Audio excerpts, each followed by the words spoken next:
Hey, champs! I am thrilled to highlight one of our sponsors this month, the Sales Arms. Chris has been on our podcast a few times with my good friend and fellow consultant, Stephanie Bradley, and the Sales Arms are truly a game changer when it comes to handling sales outreach and retention for yoga studios and fitness studios. You may have heard our episode with Martine, owner of the home studio, on the show. She credits the Sales Arms for doing all the client outreach and monitoring every step of her customer journey. Listen to her in her own words. What is so great with working with them is that they basically are in contact with everybody that comes into my studio and that's new, and they'll send them a text message and they'll get them engaged until they get people to come back in. That was the part where I was looking for help, and I was like, I need to upload something, and it's just a lot of time and effort that goes into this, and they are personal, so it's an actual person behind a text message, and it's not something that is automated. And that was important to me. What percentage of new person comes back in 30 days? And so mine was 15 and 20% prior to doing this, and now it's been up to 35 to 40%. With Chris and the Sales Arms team in Martine's corner, she was able to focus on what she does best, and that's running her studio. So if you're looking to boost your studio membership without getting bogged down in sales calls and follow-ups, which I call with my clients daily detective work, and you have somebody else do the heavy lifting for you, go to yogabizchamp.link/TSA. So with our Yoga Biz Champ exclusive link, you get a direct booking with Chris, the owner, to have a chat. So again, that link is yogabizchamp.link/TSA.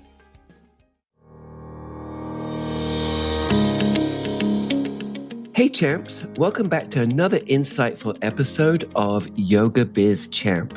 I'm Michael J, and today's episode is all about finding your true north in yoga studio ownership. Our guest today, Arundhati, didn't start her yoga journey intending to own a studio. Instead, she built her thriving community organically, class by class, responded directly to what her students needed and wanted at the time. Arundhati shares openly about the unconventional path she took, overcoming the initial awkwardness of becoming a leader, managing boundaries, and understanding the critical importance of knowing your why. Yes, your why. Together, we'll explore how she built a dedicated team, her approach to balancing multiple creative businesses, and her advice for yoga teachers and studio owners looking to stand confidently in their roles. This conversation for me is a powerful reminder that studio success isn't just about the numbers, even though they're important. It's about impact, authenticity, and deep connection. So if you've ever questioned your path in yoga or wondered how to step confidently into leadership while staying true to yourself, this episode is exactly what you need. So take a deep breath, grab a cup of tea or chai in this case, and let's dive deep into Arundhati's inspiring story of resilience, community, and authentic yoga leadership. Enjoy.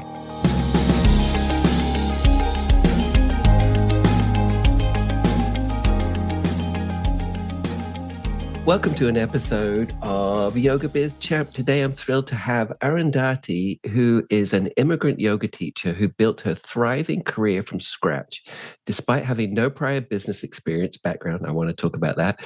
She's the creator of the Let's Talk Yoga podcast, recently surpassing 1 million downloads. Congratulations, that's not a small feat. And the owner of Aham Yoga in Seattle, a full-scale studio offering both in-studio classes, online streaming services for 12 years. Arundhati trains hundreds of yoga teachers from around the globe each year through her signature pranayama teacher training. Love that niche. And other advanced courses with students spanning over 220 countries. She's also juggled multiple creative pursuits as a Bollywood choreographer with Bollywood dance studio called Bollyworks, also 12 years old. YouTuber and passionate content creator. Love to get into that. Guided by her mission to raise the bar for yoga education, Arundhati champions better standards for teaching and empowers fellow instructors to thrive in ever-evolving wellness landscape. And when she's not on the mat, she's sipping her chai, doting on her beloved dogs, and embracing new hobbies that spark her curiosity and joy. Welcome. Thank you for having me. I'd love to know, can you give us kind of an overview? I'd love to know, what was your journey prior to studio ownership? I'd love to know kind of the path. And I'm also really always curious about that initial spark that said, I got to get me some more of this. I had no clear direction, to be very honest. I did not start doing yoga with the intention of being a studio owner. That was what I would now call a happy accident. It ended up, I didn't start a studio. I started a couple of classes, hoping that somebody wanted to be in that room, wanting that yoga. And I had just moved from India to America back then, almost 13 years at this point. And I had only one goal or dream, was to teach yoga. And I was very naive. I had just moved across the globe. I had not really thought anything through. And I started teaching a couple of classes. And eventually those couple of classes evolved into Aham Yoga. So I took what I call the reverse entry into studio ownership. Yeah, I like it when you call it unconventional. Yeah, and it is, so one class became two classes. Yeah. And those weeknight classes, somebody was like, will you offer a Saturday morning class? I was like, sure, I'll offer a Saturday morning class. Saturday became two classes, and that went to Sunday. So everything that we have done over almost the past 12 years at Aham Yoga is something that the community asked for. They asked for workshops. We did a workshop. They asked for a retreat. We did a retreat. So did you have a space though? Like when you did those one or two classes, did you actually have the space then, or? I have been in the same location for the past 12 years, touch wood. And I have found this place that you would rent by the hour back in the day. Yeah. And so I would literally just, if somebody asked, I would see if that time slot was available. If not, I would find another workaround. Yep. And it was a shared space back then. I'm still at the same space, but now I have more of a hold and a lease over it than before. But I share it with another ballet teacher, and two of us kind of co-own or co-rent the space in many ways. Oh, perfect. But I took that reverse unconventional build up into a studio. So I never was riddled with the pressures of studio ownership or lease ownership more than studio ownership. And I could build as people came in.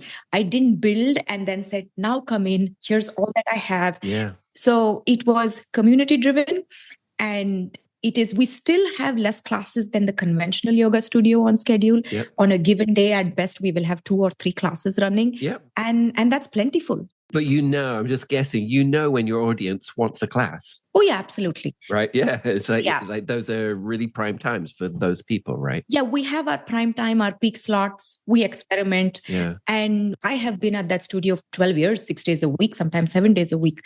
So we've been very integrated with the community. So my goal was never to have a studio. Yeah, I love that though. My goal was always to teach yoga. And if that meant this is how I do it, it evolved into this. Yeah. I had a chat yesterday. So I have a lot of intro calls with people, thinking about opening a studio or needing help with the yoga studio.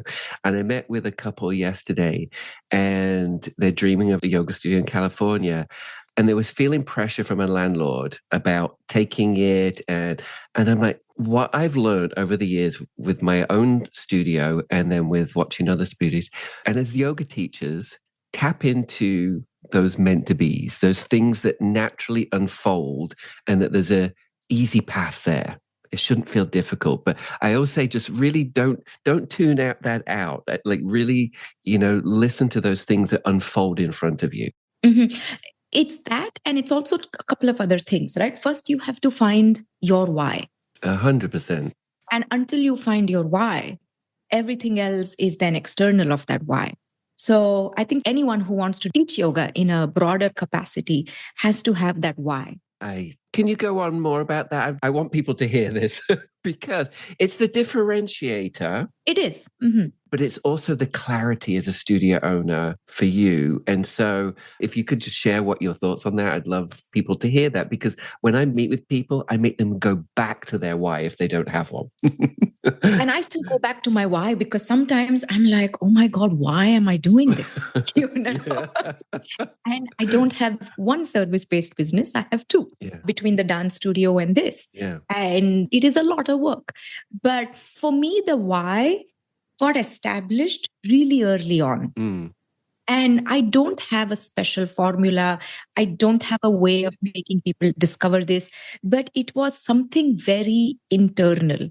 And it's hard for me to describe, because there was something I found when I came to yoga, and something that made me feel like, okay, this is home. And this is so common for people who practice yoga, right? Yeah. Everybody listening is probably hearing that and feeling that. Yeah. And I had very grounded teachers, very simple, who nothing was performative in their world. Nothing. And they were just so rooted in just teaching. And in many ways, I've been teaching for 21, 22 years at this point. Yeah, same. So it's just where I feel at home.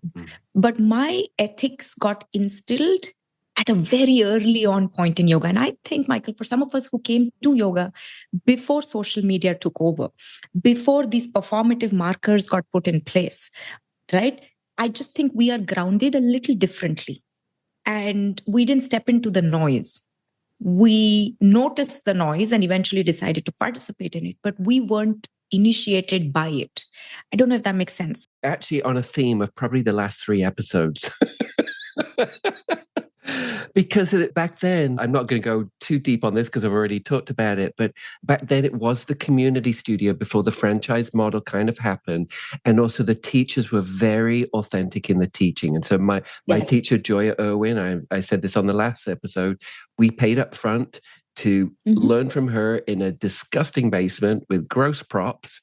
And it was about the learning and the training. And the best teachers in Vancouver came out of that dirty basement. Yes. They're the teachers that learned how to see, you know, and I feel like it was a different time. Not to put anything down of now, but it is definitely more mass, more everything. And like you said, more classes on the schedule, more, you know, there's a lot of more in there. There is a lot of more. Yeah. And I think also the bar of entry has changed. Back in the day, the bar of entry into anything was higher in some way. And I'm not saying that's a bad thing for yoga, but the bar of entry has also moved. But one thing I want to go back to, because you spoke about that couple who you were talking to yesterday, is oftentimes, and I've noticed this, at least in America, is we get caught up in the bells and whistles of a studio space. And something I always have stood by is all you need is 4 walls and a clean space. Exactly. Your walls are a prop. Yeah. And you don't need anything. You don't need the mirrors. You don't need the music system. You don't need a fancy locker room. You don't need any of that. Nobody's coming to a yoga studio to take a nice shower. If that's your main selling point, that I have fancy locker rooms, then something is off. Our studio it's a space. Yeah. There's no screens, there's no clocks. Until the pandemic, we were a Wi-Fi free, internet free zone. And now, because we live stream, we have internet in there, but we don't give our passwords out. We're like, hey, phones away, hidden. I want you to pretend like you're in Yoga Shala with me when I was in yoga school. I love it. Yeah. And then we talk about pratyahara and things like that in classes. But we get so trapped by, this is what a yoga studio needs to look like. I have often said, you can teach in your apartment building fitness rooms. You can teach on Zoom. You can teach in community centers. Don't think that your yoga, for it to matter, it has to be at a yoga studio. Studio business is harder and depends on who's running the studio. So think more out of the box as a yoga teacher.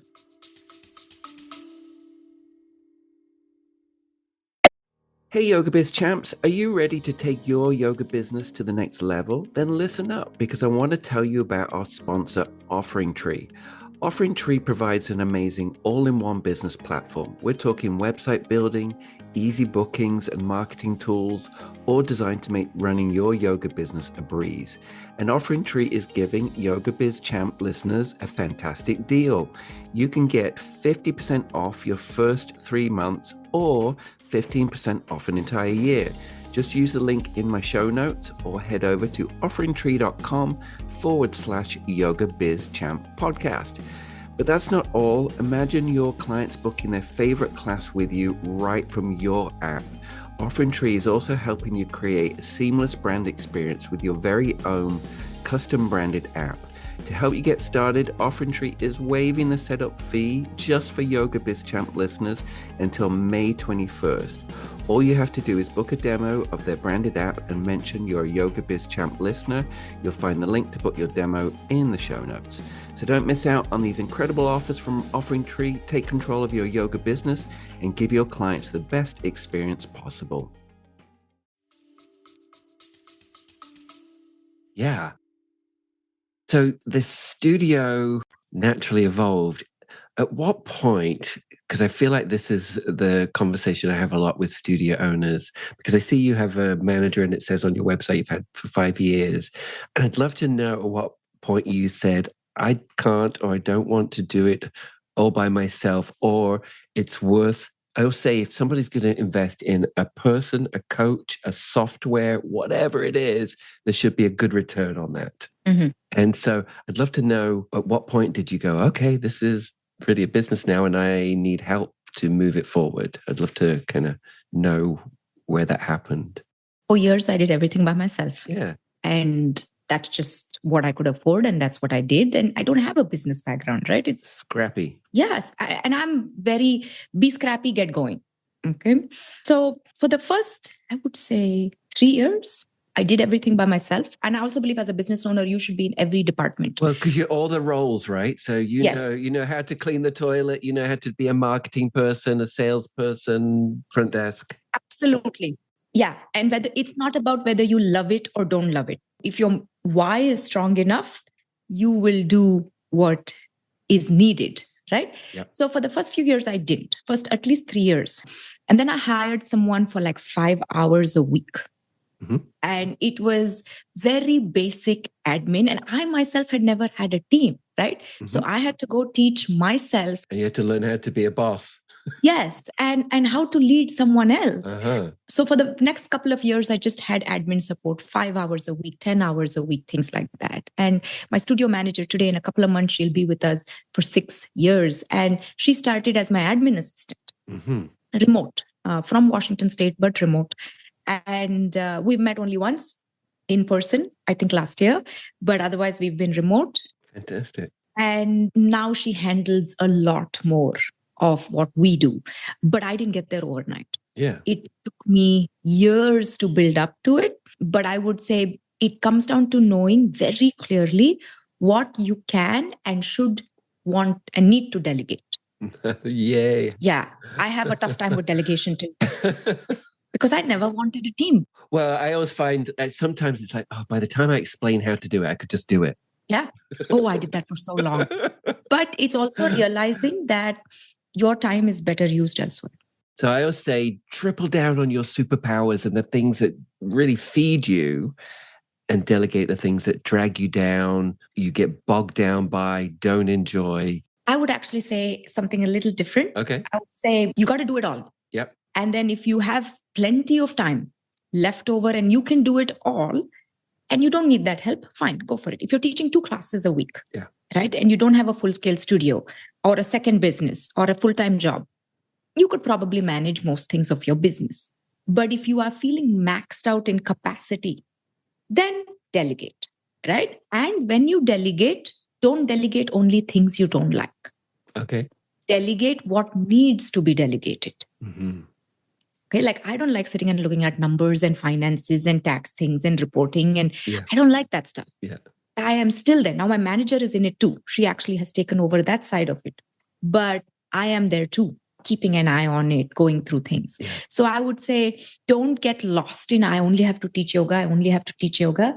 This is also your yoga in many ways. Yeah. And so delegate what needs to be delegated may not always be what you enjoy. Yeah. Can you talk about the energy of your week or your day? Danielle Barbeau from the River Yoga spoke on my podcast. And I bring this up a lot because I really like it, how she spoke about her work week being like a yoga class. Wednesday being like the warm up, Wednesday being peak pose and then coming down. And Friday, maybe taking half a Friday off and having a bit of a weekend. But I quite often talk to people about their energy. If they're teaching 5 classes a day, you don't have the energy to switch modes to go into marketing. Mm-hmm. So my day is usually built like this. 9:30 a.m., I'm logged in. The morning's a little slow. At this point, at this season, I am at the studio 6 days a week. Yeah.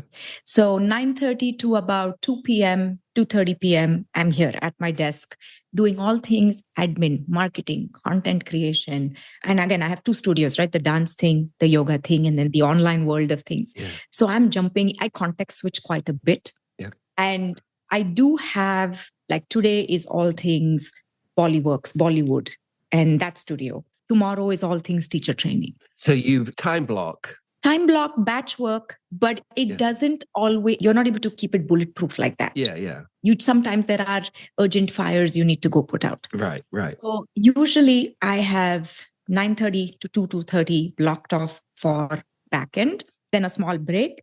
Then I work towards whatever needs to get done for evening classes. Right now we're building up to our show, our dance production. So there's a lot of choreography and stage work and things going on. Mm-hmm. So I will sit and create for all the creative things.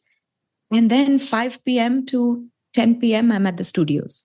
That's a lot of energy. Yeah, it's a big day. It is. And I always remind myself, I came here with nothing, not a single student. I started from zero. Yeah. And the days I'm like, oh my God, this is too much. I just have to remind myself that this is self-created. And it can be a problem or it can be a beautiful thing. So sometimes I have to remind myself. Yeah. Can you go away on vacation and things keep ticking along? Now, yes. Yeah. Now, because I have support teachers, all our teachers are trained at the studios. For years, I didn't do it. Yeah. If I went on vacation, the studio closed. Or the email went with you. Yeah, it was a build-up. And I've gotten very good at catching my burnout phases. And I've been in and out of burnout a few times. And to recognize it and to get ahead of it. And to figure out systems and things that will help support me through it. And also I've gotten better at asking for help, something I used to struggle with. Yeah. Yeah, I feel like when you can build a little bit of a team help, that's where you can just go to the kind of next stage. And I feel like it also gives a bit more freedom for a studio owner. Like I feel like the systems give a little bit of more freedom. Systems, tools, technology, use it to your advantage. But I also think boundaries, right? Yeah. Like boundaries with yourself and with others. Like I have very clear boundaries with my students. I teach. And then I leave. I do all the interaction live in person, but I'm not on my phone chatting away at night. Yep. And I don't sit and tag 25 people in every picture.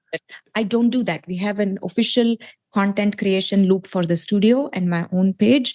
But the next time I interact with a student is when they're back in class. Yeah. So energetically, I get to disconnect. Yeah. And I think that helps because you're not mentally there still, though that was a learning curve for me, but very clear boundaries on this is work, this is home, this is.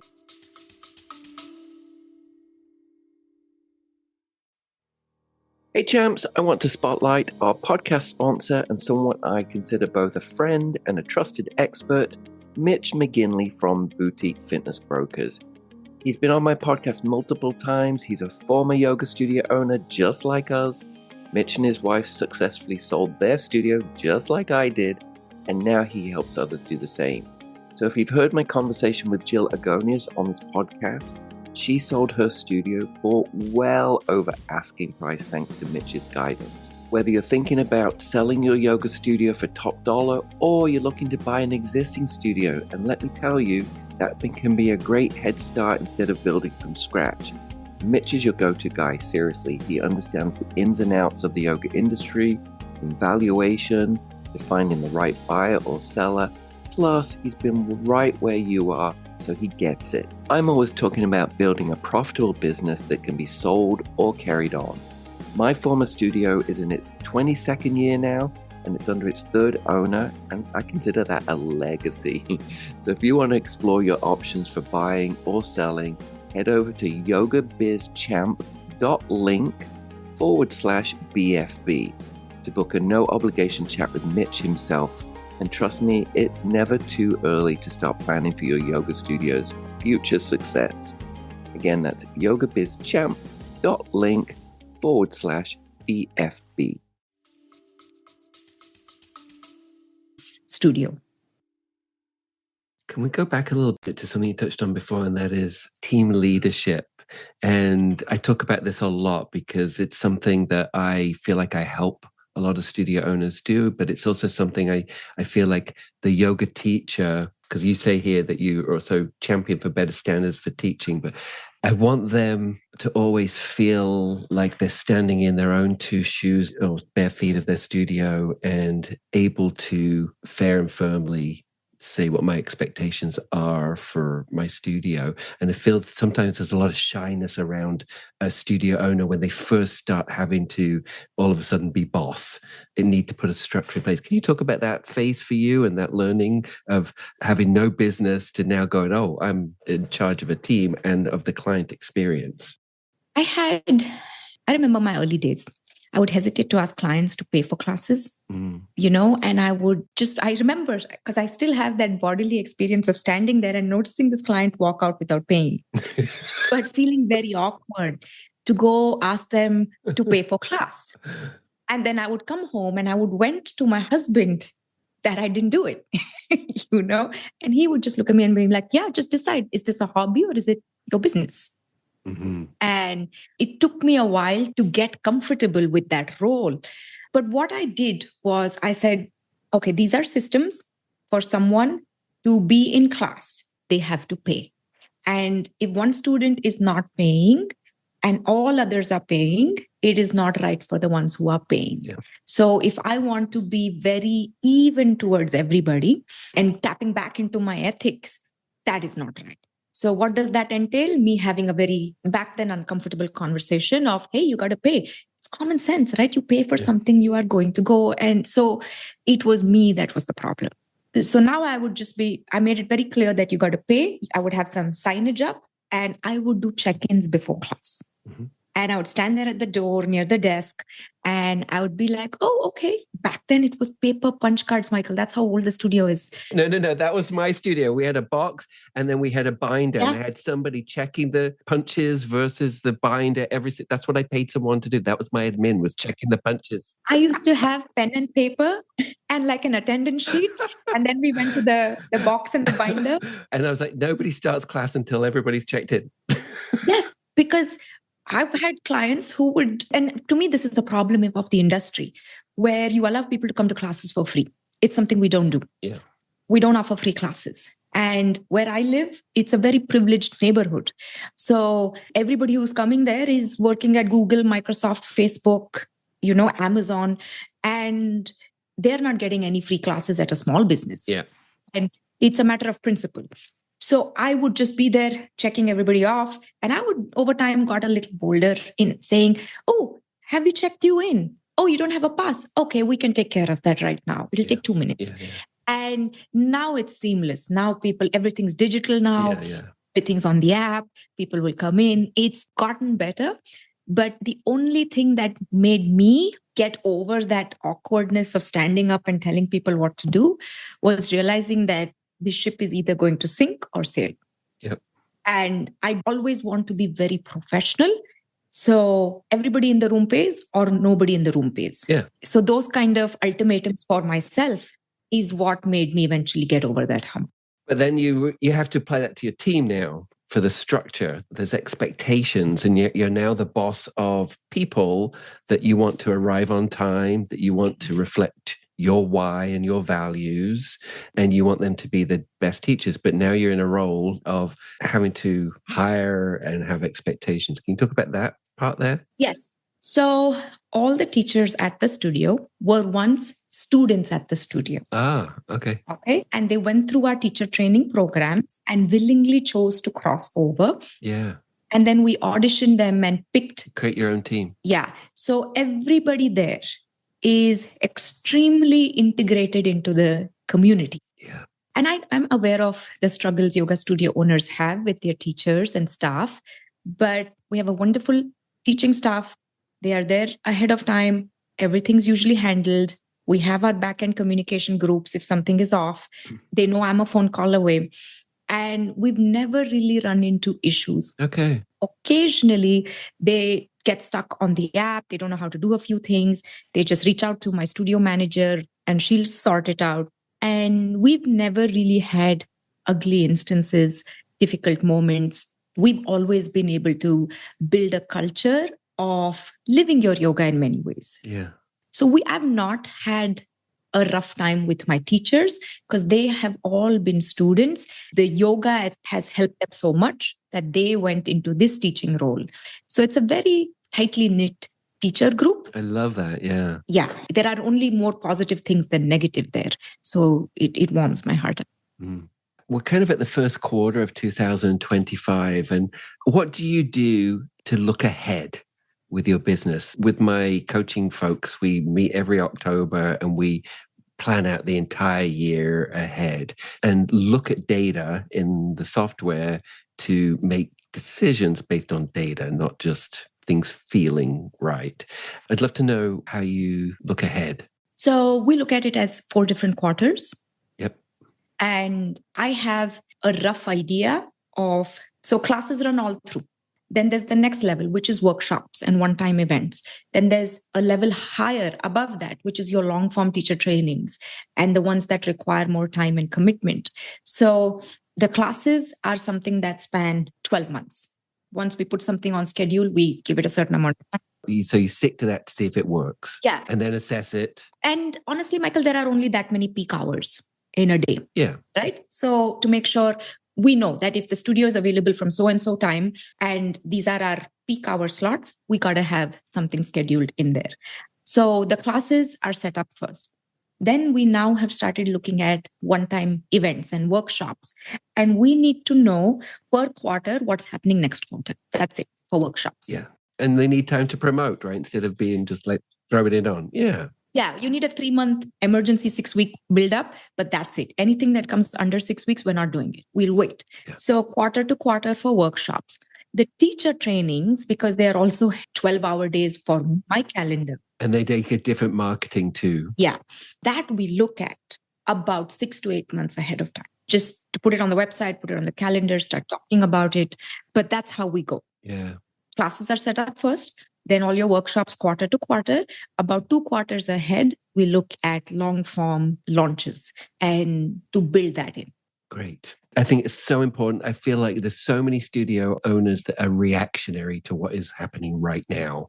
And it's like, I'm canceling a class because, and it's like, well, that class may need analyzing. Is it teacher time, style, or more marketing?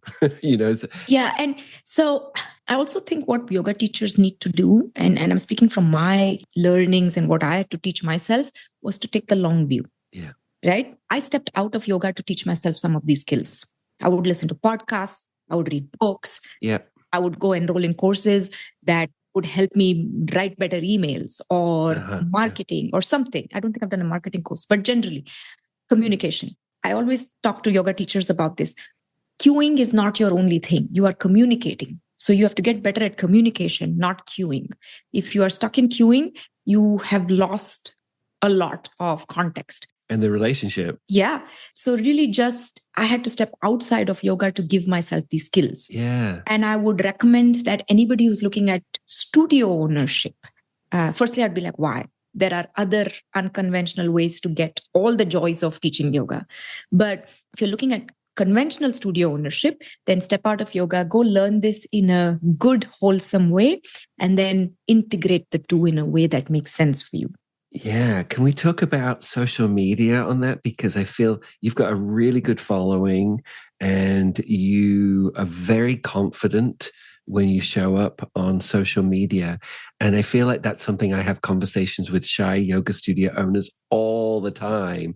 And I'm like, you are your biggest cheerleader for your business. Like, you need to scream and shout. And so I even have them just practice if they're not, talkies are the thing right now. Like Shannon Crowe is going for a walk in the snow and she's giving updates on her life and the podcast and all of things like, but people follow along with those things. And so I say, just film it. You don't have to use it, but just keep getting used to filming. And so can you give any tips because you show up on social media, you love social media. I also say when you're trying to get new leads, social media is not the be all end all because not everybody's following you on social media yet, right? So, but I'd love if you can give some tips on how you show up on social media and the confidence that you convey. I'm glad it appears confident to you. The truth is, I think of social media as email with pictures and video. So are you on email every day? I mean, yes, probably every day, but are you hanging there all the time? Probably not. I hope not. Okay. So to me, social media is for a business owner, it is a non-negotiable. Okay. But it is more than that for me. It connects to my why. And if I want to do this, then this social media, being a participant in it, is a necessary requirement. Now, I'm not on the app often. I'm on it every day, but I'm not on the app often. I go in there, I do my posts. I barely follow any yoga teachers, just follow a few yoga teacher friends of mine. I don't actively consume yoga content. Interesting. I consume dog funny videos, a lot of cooking videos that I will never make. I'll just watch them with my eyes. And then some skincare things that are not my yoga world, things that are not reminding me of work. And even comparing to other people in the same industry. Yeah, because there's that FOMO sets in, right? Yeah. So I don't learn yoga on Instagram. So my Instagram world is actually, I post my things and then I enjoy other things on the medium. So I believe you have to be very clear on, are you going to entertain or are you going to educate somebody? Mm-hmm. Once you are a little clear of that, it gets a little better. But going back to your question of how do you get more comfortable with social media, the only answer is to show up. Yeah. And be scrappy and learn how to use the medium and understand how much of the medium you really need. If you are teaching at a yoga studio and you are not responsible for bringing in the students, you probably don't need to be on the medium much. As a creator, you could be a consumer. Yeah. But if you are stepping into the role of being that creator, then figure out what you are creating and then just show up and delete it if needed. Yeah. And you enjoy that part, right? Do you enjoy the creation process? So I think, yes, now I do. Yeah. But I think what really made me comfortable with it was I've been on stage for very long and I'm used to smiling and performing on stage. So I'm used to that. That I think has helped me stick a phone in front of my face and say something and then put it away and not be bothered. Now you meet me socially and say, come pose for a picture. I'd be very awkward. But if it's class, if it's work, it's easier for me. So the answer I'm trying to give you here is do it anyway. Do it scared. Do it awkward. The first 10 times it will be awkward. After that, you will start enjoying it. Or if you don't enjoy it, you will notice it is necessary. And also walk away from the medium, right? Don't keep staring at that same thing 20 times, judging yourself. You have to learn to live your yoga in all these business aspects of it. So show up. Just show up. Just do it. Just do it. Do the work. Yeah. Yeah. And don't copy someone else's style. Find what is authentic to you. Yeah. I mean, I know for me, I follow marketing people. I don't follow yoga people in that sense, but I follow people that know how to do marketing. And I will say to my students, if you don't know how to do it, just go to the wonderful University of YouTube. Mm-hmm. There's a 5-minute video that's going to show you. Even better, 30-second 1-minute clip on TikTok's probably going to give you an answer. Mm-hmm. I'm not on TikTok, so I don't know that world yet. But I also think it is, again, it goes back to the why, right? If you are unclear of what you are up to in your teaching world, you will just get influenced by everybody. You will think you have to teach philosophy. You will think you will have to teach anatomy. You won't have your bearings, right? So to really hone in on what you are able to offer. And it's something I've said a lot of times. Learn a little yoga and learn it really well. Teach a little yoga and teach it really well. You don't have to know everything. You just need to know a little, and you just need to be able to go really deep in that little that you teach. So yeah. I'd love to know, kind of wrapping this, I'd love to know, what is your why? My why is so basic. It is, I love teaching. I have figured out in the past 22 years that what I like to do is teach. Right now, I happen to be teaching yoga, but it's that teacher role. So my mission is to be able to be of impact. I don't want to influence anybody. I want to be of impact. Mm-hmm. I want to, in some way, have somebody live freer in their body, in their mind, in some way. And that is the core of my why. So if that means I stretch someone's lower back in asana class, fine. Or is that something I said in a philosophy class that really clicked and changed someone's life in some way, then it's that. But to teach something and to be of impact, that is my why. And I keep going back to it. It's more a feeling than what I can put in words. Well, you're so right, because when I work with people and I say you have to figure out your why, your mission, vision, values, I'm like, I'm sorry, but I can't really help you too much. I can give you direction, but it has to come from within you and it has to be true to you. And for that, it's like a bit of a therapy process. It is. And it's also a very vulnerable journey. And I think, Michael, something yoga teachers often forget or don't realize early on is how much time this takes, time and effort. It's real work, it's real time, and the results come more slowly. But the work has to be done upfront and regularly. But the results will slowly unfold over time. I think we expect instant return very quickly. And we are looking at all these big accounts and big businesses, and we're trying to think that's what we think is success in yoga, right? Those internal markers versus external markers of success. So I always say, don't look at external markers of success. See what your internal markers are. And are you meeting those internal markers? Your yoga doesn't have to be on display for anybody else. And for some people, they just think studio ownership is the pinnacle of being a successful yoga teacher. Talk to most studio owners. You will hear a very different story, right? Yeah. So it's really that getting clear on why you are in this and also having realistic expectations. Thank you so much. Honestly, I'm such a pleasure to meet you and learn about you. And I'd love to wrap up with a few fun questions. Something that most people wouldn't know about you. That I'm very shy. Because you said I appear confident on social media. Yeah, I'm an introvert. I like to be left alone. And I can speak in a yoga room. But outside... Isn't that weird? If I see my students sometimes walking in a street or a store somewhere, I've actually turned and hidden my face every now and then. You know, it's funny. I've had a fear of public speaking my whole life, being on stage. Mm-hmm. But as a yoga teacher in my space that I created, I can confidently stand there and be like, follow me. Yeah. And then, you put me into when I was a vice president of a local hospice society and they wanted me to MC the event. And my head was sweating and my nervous system was just, it's not. So it's an interesting dynamic though. It's like a role, I think sometimes we can stand into it. It is. Yeah. And you have a public life, but a private personality. That's how I would say. Yeah. What's your favorite business tool, website, or app? Ooh. Geeky. Oh, I love it. WhatsApp. Okay. Why?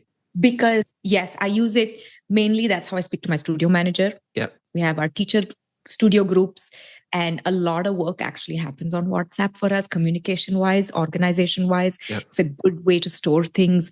Tutorial videos, when teachers at the studio need something, we have quick tutorial videos, everything in WhatsApp groups organized. So WhatsApp, Canva. Best value. Yeah. I was one of Canva's early adopters back in the day. And Notion. Notion for project management. Notion for myself.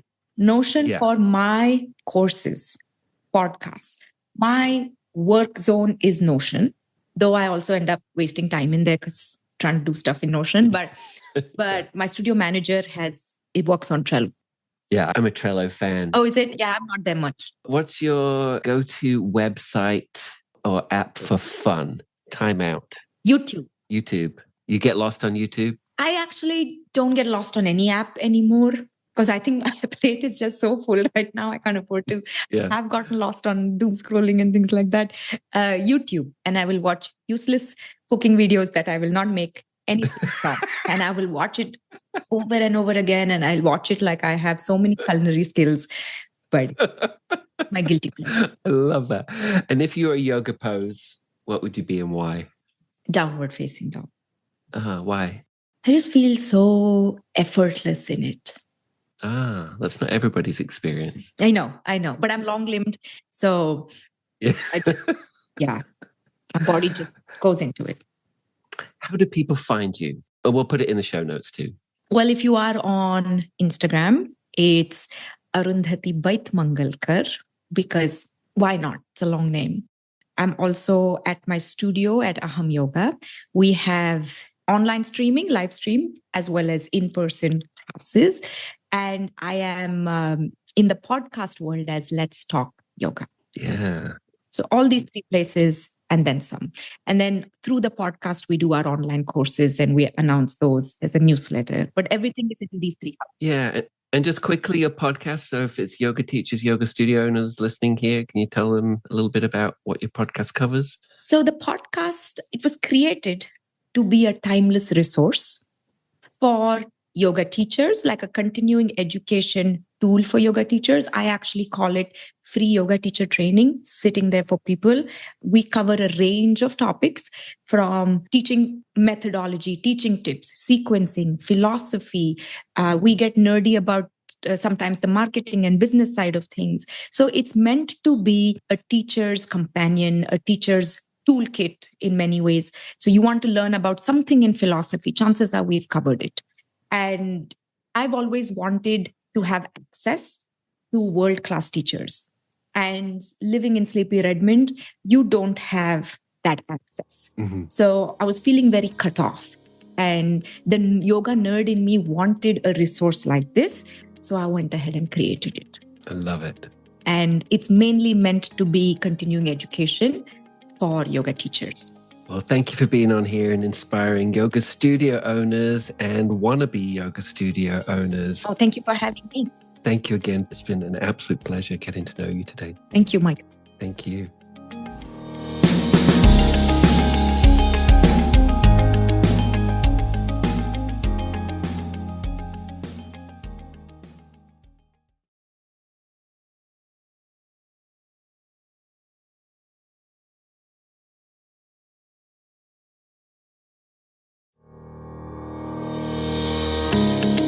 Thanks for tuning in, champs. If you've enjoyed today's episode, please subscribe and leave a review. It really helps me out a lot.